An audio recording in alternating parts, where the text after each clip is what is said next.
Good morning, good afternoon, good evening. I don't know how to start these things. I never know how to start these things.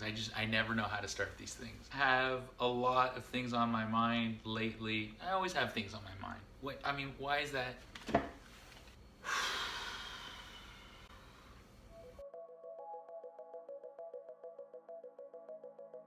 Hey everybody.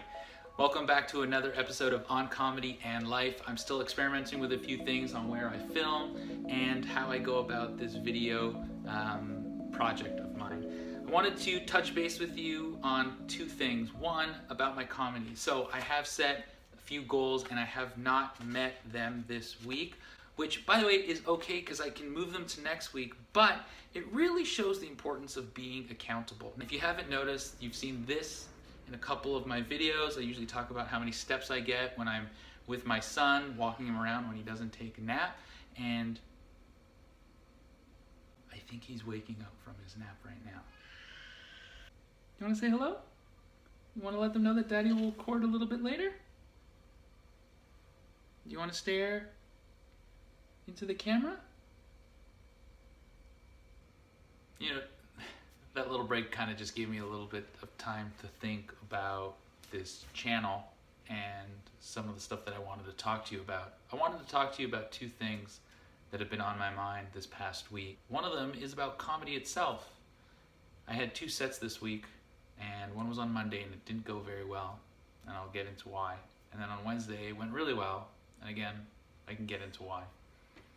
You see, I've been tracking my monthly and weekly and sometimes my daily to-dos, but I realized that this channel is not just about balancing this comedy album that I want to make in a year, but balancing life. That's why I called it On Comedy and Life, and there's a lot of connections between comedy and life that I'll get to at the end of this video.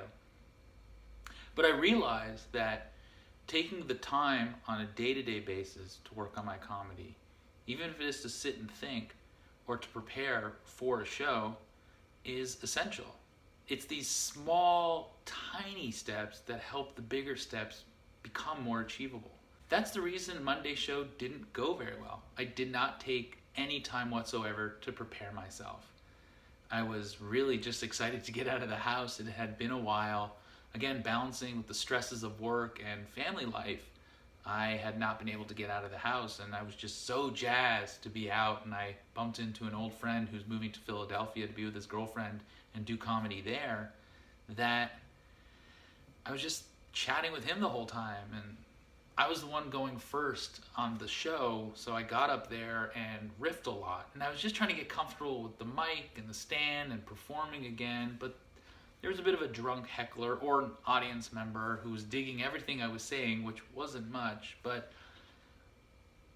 with the improv background that I have and the experience that I have doing stand-up, I was able to engage with him and we had a nice time. But I walked off the stage that night just feeling unaccomplished and feeling really bummed about it. And that's the interesting thing about comedy. Anything you do with the creative endeavor or life in general, there's just all these really great highs and then these super low lows, and comedy is just filled with people just riding that roller coaster up and down. And the good thing that I can suggest to anybody who wants to get into comedy is to figure out how to neutralize these ups and downs and just try to get some kind of base level, work on that security within yourself.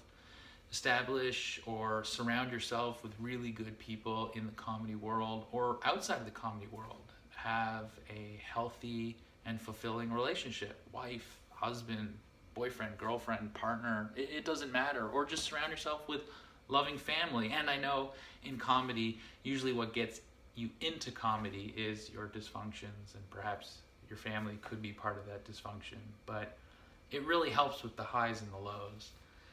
And getting to Wednesday's show, one of the reasons it was successful, I was able to just take 30 minutes to prepare my set. And that really helped ground me and prepare me when I got to perform. It was an interesting show. It was called Arts and Craft. It's hosted by these two great, very funny comedians, Nick and John. And what they do is they have an artist on stage drawing sort of what inspires them from the jokes being told by several comedians. Now, there were 8 comedians on the show, and the artist drew 3 pictures, and they auctioned the photos or the drawings after 3 or 2 comedians. And I bought mine. This is it. I'll just zoom in, I guess. Now, not all of this is my comedy. I think I joked about having pants on a cat and talked about having a baby. I'm not really sure why he's smoking a cigar or having multiple bottles and stuff like that. But the first comedian, she talked about, accidentally posing nude in front of all these children or whatever like that, and how her dad and mom owned a gym.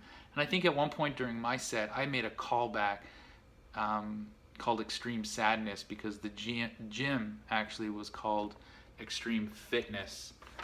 And I bought this partially because I had improvised a little bit during my set and fed off the energy during that moment that I needed this to decipher my set.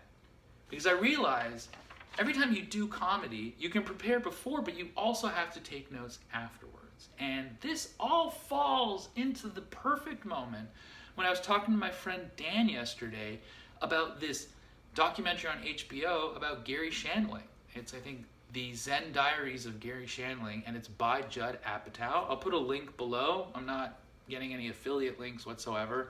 I just think HBO has these wonderful documentaries, and Gary Shandling is a comedic genius. Unfortunately, he passed away, I think, a year or 2 ago.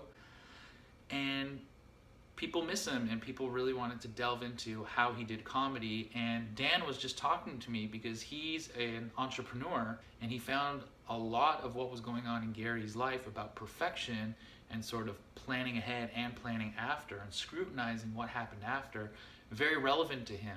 You can see the insecurity that Gary Shandling has in regards to his own comedy. He just knows that it is a calling for him, and that he knows that everything that he's struggling with, he will just figure out when he gets on stage. And that really resonated with me, because I remember writing similar things when I first started comedy, and every now and again I kind of write these things where you're just like, why am I doing this? Or am I still funny?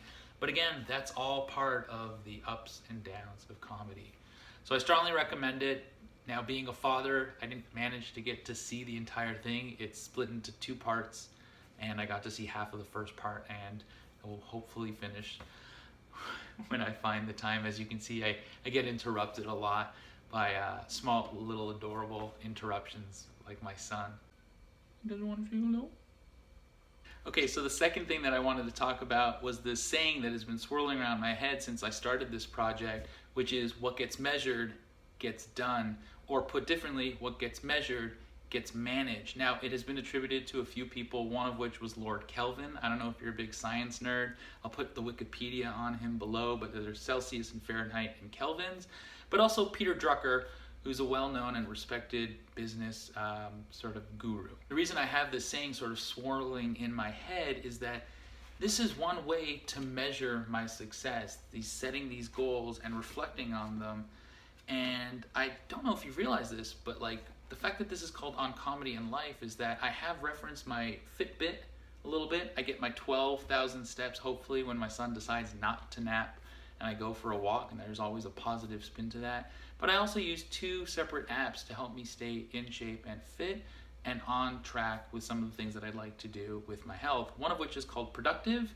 I have a reminder to drink water 3 times a day, and the second thing is to do 10 to 12 push-ups every morning and night.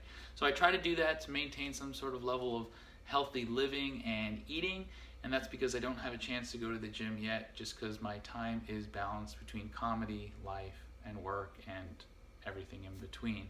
The second app that I use is my Fitness Pal. It's, I guess, made by Under Armour, and it's helped me sort of measure my calories. I realized that I was doing a lot of mindless eating, and I set a goal to lose 20 pounds in about 3.5 months, and it has worked, and it's been about 4 months and I've maintained that weight off. So I find that there are certain tips and tricks and tweaks and life hacks that I use in an effort to sort of stay on target and help me balance the stresses and joys of life and comedy. That being said, this channel, On Life and Comedy, will not turn into On Life and Comedy and the Gym. You have plenty of people on YouTube that can sort of guide your path. I know because I watch them all. So maybe I'll link a couple down below on intermittent fasting or six-pack abs. Hey, we all have dreams in the future. Those are the two things that I wanted to talk to you about. And I guess in sort of just going over these two things this entire week and having my really bad set and really good set, and even trying to do this video and being interrupted by my son waking up from his nap, which priority number one, stop the video and spend the rest of the day with my son, who's now asleep for the rest of the night. That's why the lighting is a little different.